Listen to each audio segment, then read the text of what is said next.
Presiden Negara Federal Papua Barat, Forkorus Yaboy Sembut, menegaskan tanah Papua bukan bagian dari Negara Kesatuan Republik Indonesia.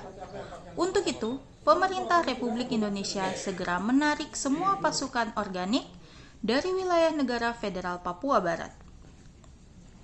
Pernyataan tersebut disampaikan Forkorus saat memperingati HUT Negara Federal Papua Barat ke-9 tahun yang dirayakan secara sederhana di markas mereka di Kertosari, Sentani Barat, Kabupaten Jayapura, Senin 19 Oktober 2020.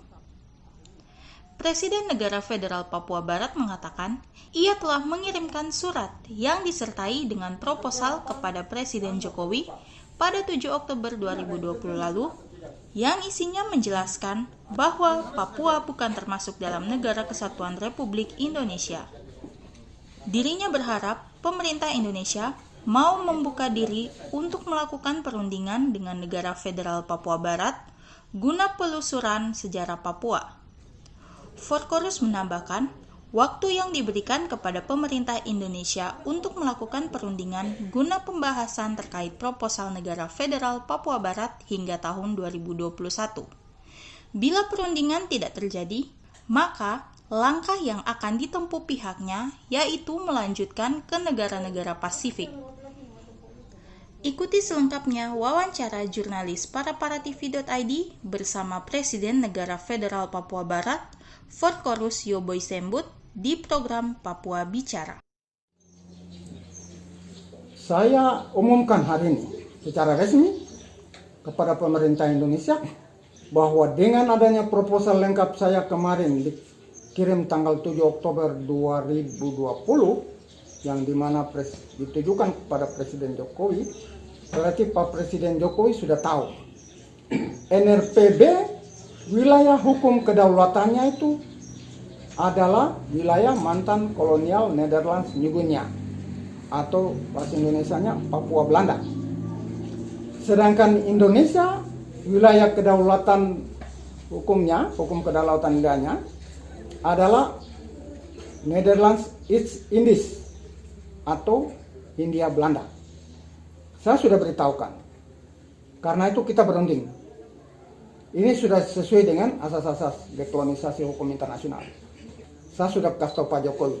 Proposalnya lengkap, penjelasannya lengkap, detailnya lengkap, sampai dengan prosedur yang harus ditempuh dengan biayanya semua lengkap. Oleh karena itu saya hari ini juga minta Pak Jokowi kalau sudah pegang itu, kalau Pak Jokowi tidak mengerti, panggil dia punya pakar-pakar hukum, staf ahli hukum, untuk bahas proposal itu. Benar atau tidak klaim dari NRPB bahwa dia punya wilayah kedaulatan adalah wilayah mantan kolonial Nederlands New Guinea. Benar atau tidak? Oke, pakar hukum silakan. Kalau benar, dan saya bilang benar, karena saya sudah kaji, maka saya minta Pak Jokowi tarik seluruh pasukan dari wilayah mantan kolonial Nederlands New Guinea atau Papua Belanda, karena itu wilayah sah dari NRPB. Tarik ke wilayahnya NKRI, yaitu Netherlands East Indies, Hindia Belanda. Itu wilayah kedaulatan NKRI.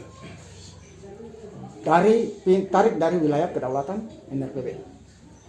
Dulu kita tidak bisa bicara karena belum ada negara. Sekarang sudah ada negara, sudah jadi subjek hukum, saya berani bicara.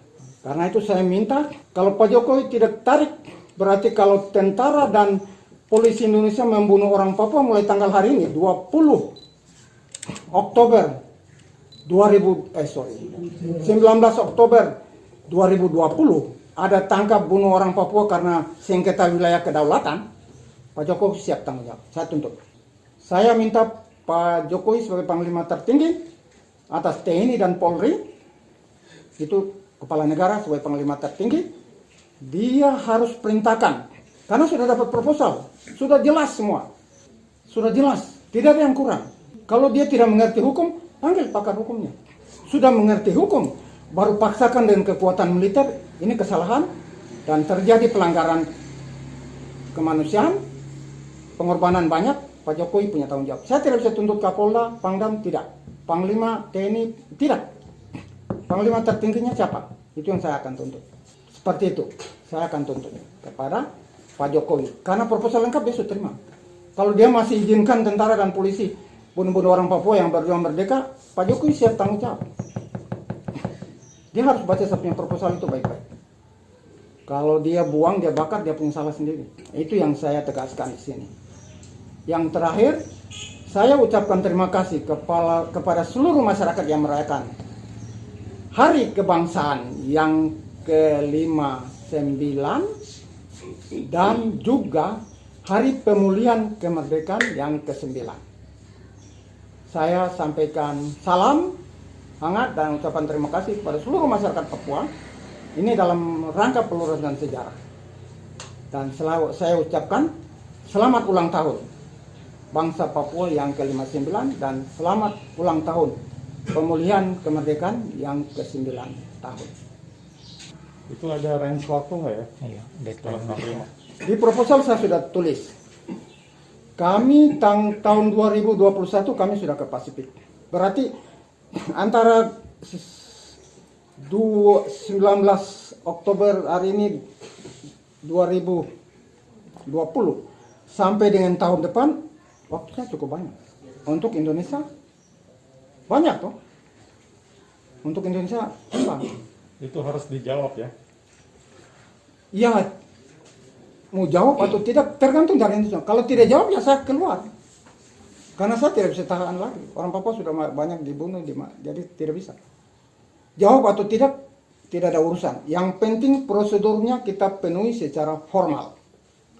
Bagi NRPB, Indonesia mau jawab, mau selesaikan secara bilateral atau mau diamkan, tidak ada urusan. Yang penting negara federal sudah penuhi prosedur satu secara formal. Dengan dokumen yang lengkap. Itu saja bagi saya. Kalau tidak bisa, saya sudah tunggu 6 tahun, hampir 9 tahun. Kalau tidak bisa berarti waktu itu sudah cukup banyak, maka secara formal kami sudah sampaikan. Kalau ditanya di luar negeri, sudah bicara dengan Indonesia sesuai pasal ini? Saya bilang sudah, mana bukti? Saya kasih buktinya. Sekarang Anda punya bagian untuk selesaikan. Anda yang fasilitasi, baru Indonesia dan saya tidak bisa ditarik. Yang diinginkan negara federal, apakah pengakuan atau referendum atau seperti apa? Ya, referendum tidak bisa karena itu Poin-poinnya belum memenuhi. bukan referendum. Kalau belum deklarasi atau proklamasi kemerdekaan itu bisa referendum. Tapi kalau sudah deklarasi kemerdekaan, sudah proklamasi kemerdekaan, referendum untuk apa lagi? Karena referendum itu apabila bangsa itu adalah status hukumnya dekolonisasi. Satu. Baru bangsa itu kolonialnya bisa kasih referendum seperti New Caledonia. Karena Prancis adalah kolonial. Maka dia punya kewajiban membina dan memberikan status dekolonisasi sama bangsa Kanak. Kemudian ketiga, dia harus berikan referendum. Itu kewajiban dari seorang dekolonisasi. Negara dekolonisasi, dia punya kewajiban. Kalau Indonesia, Asia tidak masuk dalam daftar negara-negara kolonial. Tidak masuk. Karena itu saya tidak bisa tuntut referendum. Itu satu, hukum pertama. Hukum kedua, di dalam Undang-Undang Dasar Republik Indonesia, kemudian di dalam Undang-Undang Otonomi Daerah dan Undang-Undang Otonomi Khusus bagi Provinsi Papua dan Papua Barat sekarang, tidak ada satu pasal ayat yang sebutkan referendum penentuan nasib sendiri. Silakan baca Undang-Undang Dasar Indonesia. Tidak ada. Silakan baca Undang-Undang Otonomi Daerah Papua. Tidak ada. Pasal-pasal bab kau baca tidak dapat ini. Silakan baca Undang-Undang Otonomi Khusus. Baca juga tidak dapat ini. Memang waktu pertama rancang Otsus itu, Jakun draft pertama waktu awal itu 2000-2001 itu ada pasal referendum, tapi dibuang di Jakarta. Itu jadi itu kedua, hukum kedua. Biar orang Papua minta referendum tidak bisa. Tidak bisa dikasih. Kecuali ada genocide. Ini yang ketiga. genosida sistemik. Baru bisa kasih referendum seperti di Kosovo. Itu hukum dekolonisasi. Kalau tidak ada 3 hukum ini tidak kena mengena, maka orang Papua berreferendum sampai kapanpun tidak bisa. Kalau Indonesia paksakan kasih, atau saya sudah tulis ini di proposal, semua lengkap. Bagaimana efek krusialnya kalau Indonesia kasih referendum. Itu masyarakat internasional, baik negara-negara organisasi anggota di kawasan MSC maupun negara-negara anggota organisasi di FIP dan juga anggota PBB akan melanggar hukum internasional. Saya sudah tulis di proposal. Mereka coba paksakan Indonesia kasih referendum tanpa dasar hukum, tanpa ada genosida. Ini berarti PBB salah. Saya sudah tulis di proposal. Saya transparan, seimbang, saya tulis. PBB tidak boleh paksakan Indonesia kasih referendum. Itu berarti Maluku minta, Aceh minta, semua akan minta. Karena tidak ada dasar hukum. PBB paksakan, berarti kami juga bisa minta. Oh, kami juga bisa minta, karena itu hak politik. Kalau Papua bisa kasih tanpa dasar hukum, ya kami juga dikasih lah. Nah, itu Indonesia akan hancur. Satu di proposal ini. Karena itu PBB harus hati-hati. Kalau tidak mau Indonesia hancur, PBB jangan coba-coba paksakan Indonesia kasih referendum. Karena itu Maluku akan tuntut. Oke, Papua ya sudah kasih toh, tidak ada dasar hukum. Tapi kalau dia dukung NRPB, itu dasar hukumnya jelas. Dasar hukumnya apa? Begitu tahun 49 Indonesia diakui di Den Haag, tapi akuinya resto sudah tahu. Tahun 51 tanah Papua ini sudah dikeluarkan dari undang-undang Belanda. Indonesia. Indonesia sudah dikeluarkan dari undang-undang Belanda yang namanya Netherlands East Indies. Itu sudah dikeluarkan dari undang-undang Belanda. Karena Indonesia sudah merdeka. Tinggal Papua dipisahkan. Itu hukumnya. Sehingga Papua bukan lagi Hindia Belanda. Papua sudah Papua Belanda. Tahun 51, statusnya sudah beda. Karena itu Maluku ke Aceh tidak bisa tiru Papua karena hukumnya beda. Mereka masih dalam Hindia Belanda. Papua sudah bukan lagi Hindia Belanda, sudah Papua Belanda. Beda.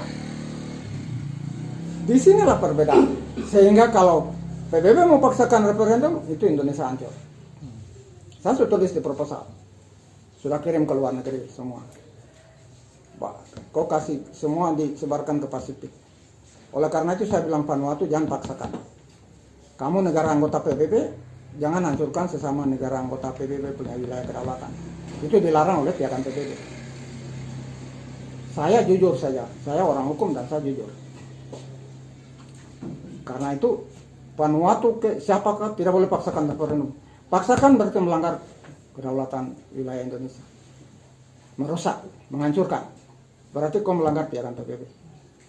Itu saya tulis dalam piagam PBB. Ini proposal. Lengkap. Vanuatu salah, FIP salah, PBB salah. Berarti PBB juga melanggar piagam PBB itu sendiri. Tidak boleh melanggar. Harus betul-betul kerja sesuai hukum. Saya harus jelaskan karena saudara-saudara di MSJ dengan FIP ini orang-orang yang tidak tahu hukum. Saya sudah pelajari itu orang. Saya sudah dapat nasihat dari orang luar yang masuk ke Pasifik. Orang kasih nasihat ke kita bahwa kampung saudara-saudara di sebelah tidak tahu hukum. Jadi kamu harus banyak berikan advice kepada mereka. Itu salah satu advice saya ini. Jangan paksakan Indonesia kasih referendum. Berarti kamu melanggar piagam PBB. Itu advice saya ke Pasifik. Itu kamu melanggar piagam PBB. Merusak wilayah kedaulatan Republik Indonesia yang adalah Hindia Belanda. Berarti Maluku bisa minta, Aceh minta, Manado minta, Sumatera minta, Bali minta, semua yang sudah siap ini minta semua. Saya tahu, saya ada hubungan dengan mereka di daerah wilayah-wilayah ini. Saya ada hubungan dari dulu. Saya tahu perkembangan mereka punya persiapan untuk merdeka, saya tahu. Tapi saya tidak mau buat di proposal. Tapi saya hantam secara umum ke Pak Jokowi supaya tahu. Keluar supaya tahu. Begitu, terima kasih.